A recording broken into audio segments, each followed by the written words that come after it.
Welcome to Kenton's videos. Enjoy the video.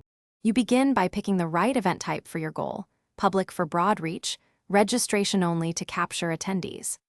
Once selected, create the event with date, time zone, duration, and capacity. These fields control discoverability and reminders.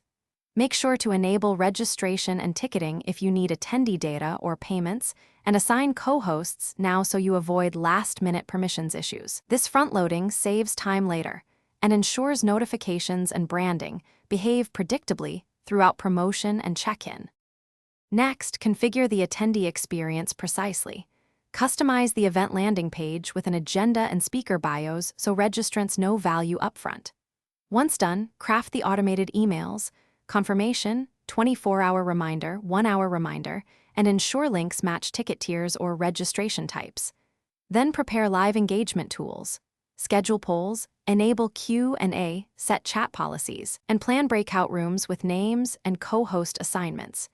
Doing this in advance prevents scrambling during. When you run the event, you manage admissions and tech via co-hosts so you stay on content, start on time, and monitor Q&A and polls to keep momentum.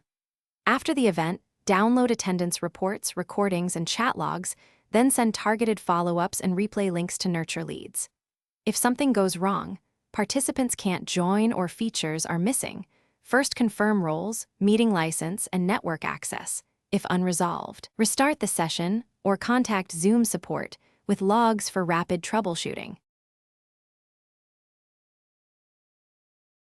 Thanks for watching. Consider subscribing if we helped you.